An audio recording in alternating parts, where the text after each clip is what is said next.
In the mid-1950s, a new series of U.S. fighter aircraft would change the way we think of air forces forever.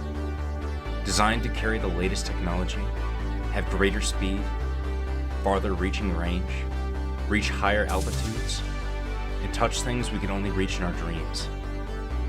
Designed to carry everything from napalm to the latest of nuclear weapons. These planes will become the Century Series. To the freedom fighters, to the Everest climbers, to the castaway,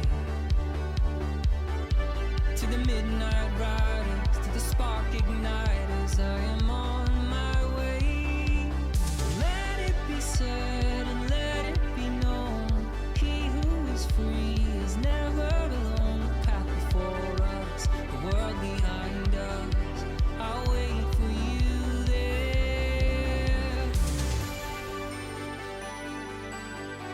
I am on my way.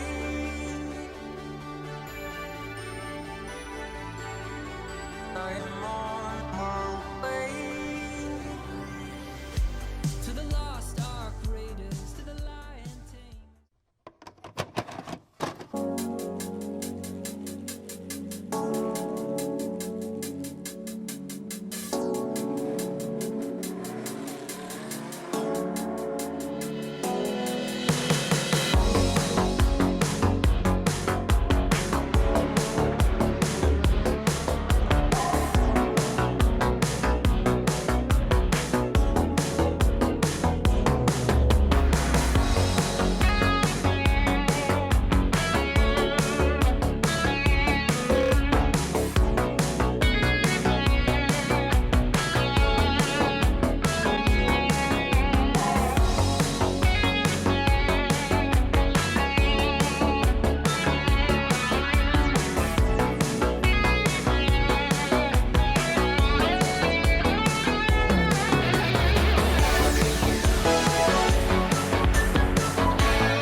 Where do I honestly even begin?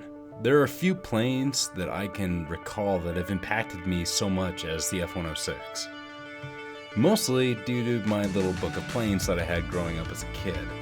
I would just stare at this image of this triangular dart for just hours, and rereading the paragraph over and over and over in my head.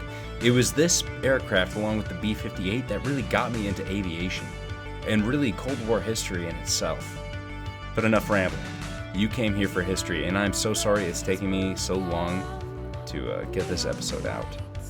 Mostly a case of writer's block and just work piling up. Although it's with your support that this channel has grown so much, mostly in part due to my own stupidity and a shitpost I made that's coming up on 10,000 views. Honestly, I don't even know what to say to you guys, but thank you. You've helped grow this channel so much that even other Warwave-like channels have started to take notice of some of the work that I make. Thank you so much. I know I've been slacking on the history content lately. It's just because I've been having so much fun with the war aesthetics that I've been making. And huge shout out to the actual War Aesthetics channel, or mixtape as he's going by right now. That he's really honestly what pushed me to create my own channel. So thank you. But I digress. This aircraft is dubbed the Ultimate Interceptor, and that's with no light wordage. Alright, this aircraft was built from the ground up to intercept bomber and fighter formations coming into the United States and North America. And it does that in spades. To this day, from a plane that was introduced into combat in the early 1960s, it is still the single fastest, single-engined fighter aircraft of all time, with a top speed of over 1,500 miles per hour. It's freaking incredible! Now, I kind of misspoke. It's not really the early 60s, but it was June of 1959 that this aircraft would really see its first service.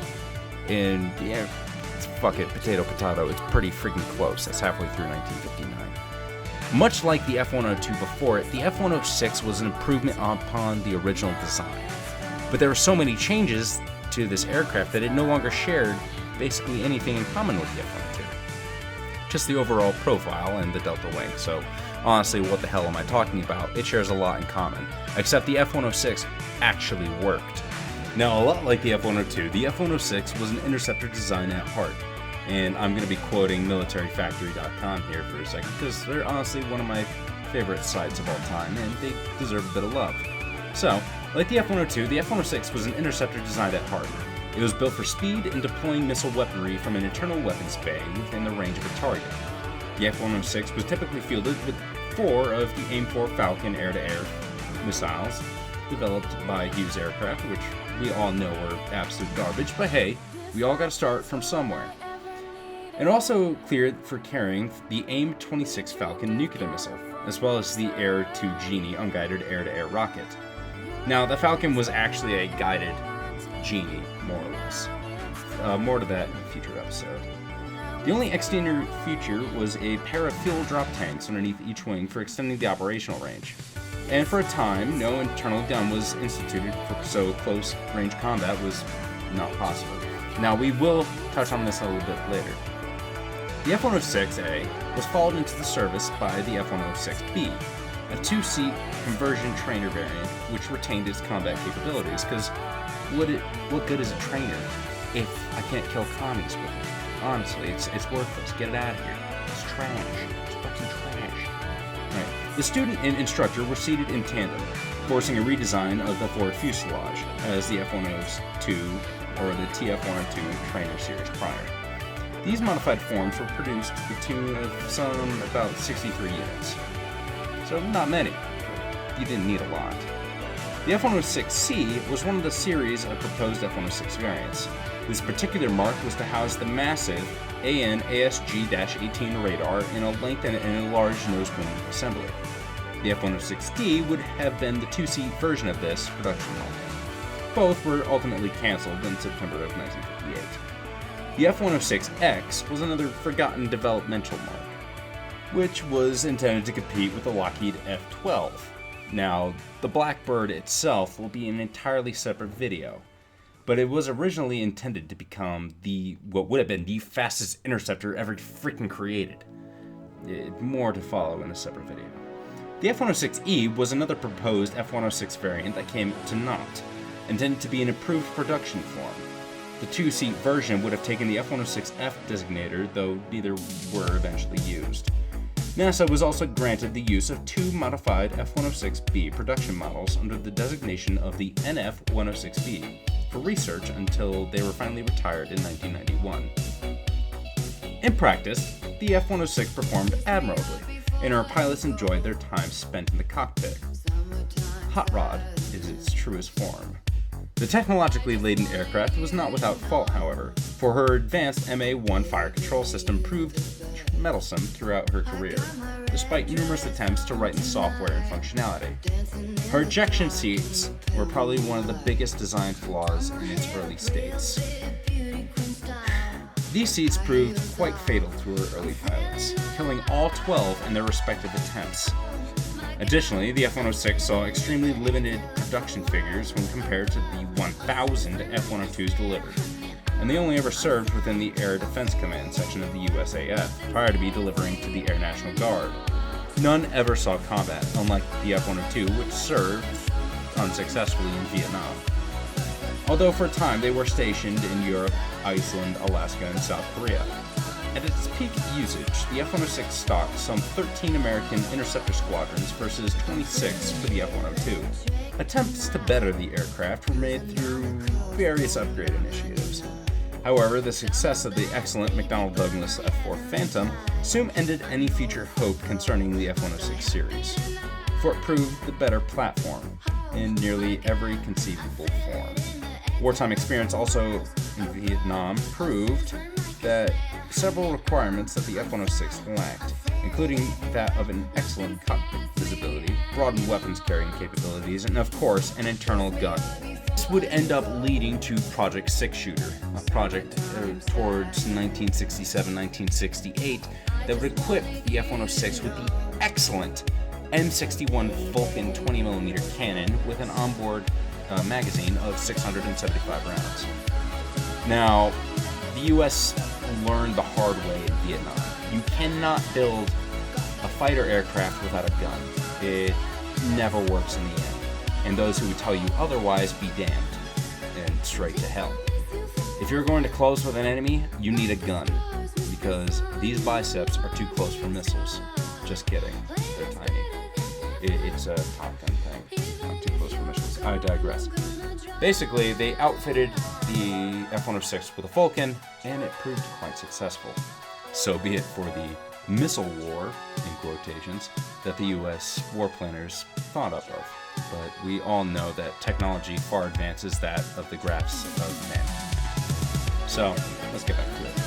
In 1972, a new initiative was furthered to help bring about several major revisions to the F-106 family. This included the aforementioned installing of 20mm internal Gatling-type cannon in a bubble canopy. This replaced the original famed versions. Despite this, time and technology were not on the side of the F-106. This was mostly due in part to the McDonnell Douglas F-15. Another video, for sure, but I don't think I really need to broach the topic of what an F-15 Eagle is, considering it dominates the planet. It was the concept of the air superiority fighter that brought it the designated interceptor to its end. For its time, the F-106 represented the most important aircraft in the air defense inventory, and soldiered on until 1981, to which the systems were handed down to the Air National Guard to run out the rest of their useful lives. Others were converted into aerial target drones for the United States Air Force training. Air National Guard service, example, served until 1988, when the last active F-106s left Atlantic City Airport, New Jersey, in 1988. The remainder of the F-106s were transformed into QF-106s until the last F-106 drone was expended in target practice in 1998. Really an unfitting end for such a beautiful plane. But there's still one more story we need to talk about, because if we're going to talk about the F-106, well, of course we got to talk about the Cornfield Bomber.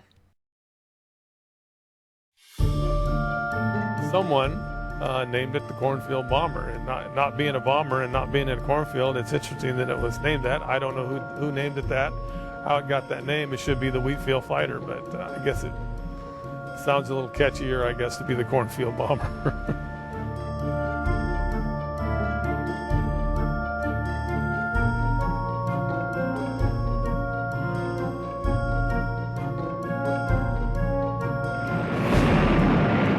Take off as a flight of 4. We actually ended up as a flight of 3 because one airplane aborted. I had my wingman, which was Major Jim Lowe at the time. The other member was Tom Curtis. He was also a major. He was to be the opponent. We flew slightly north of Mauston. I was coming in at approximately 40,000 feet. As it turned out, my opponent was lower. We met. We got into a vertical scissors at the time. And very shortly thereafter, the aircraft went into a post-stall gyration during a high-speed rudder roll, and immediately went into a left-hand turn flat spin. It remained in that spin as I was going through the maneuvers, the emergency procedures to recover. It did not recover. I finally, after being prompted by my wingman, ejected approximately at 8,000 feet or so above the ground. Immediately after I ejected, the airplane immediately went completely nose down and recovered from the spin and flew off. Flew off a number of miles away and landed by itself in a little town by the name of Big Sandy. There was about 6 inches of snow on the ground. It was in a wheat field. Probably skidded some couple hundred yards or more and came to rest. It ran at idle until it basically ran out of gas. This wasn't the first time that the minute the pilot ejected, the aircraft recovered from the spin. And of course, I was surprised that that was the case. I assumed it crashed, but the fact that it landed by itself was obviously a shock to everyone. There was no major structural damage. There was minor damage, and the airplane was sent back to McClellan Air Force Base, which was our depot. And at some point in time, I'm not sure when, it had been repaired and was returned to service. And I believe it was probably in about 1979, which would have been 9 years later. The airplane was down at Tyndall, and my wingman, when I jumped out of it, Major Lowe, was the squadron commander now at Griffiths. And he, of course, saw to it that I was assigned that airplane, and I did fly that airplane when they were down there with training with IWS again. Well, it's a unique experience, you know. I guess I'm part of a 1 in a million occurrence. I don't know that this has ever happened again, this whole scenario, but it is good to see the airplane again and to know that it's in the museum here, and this story, I guess, will live on until it happens again.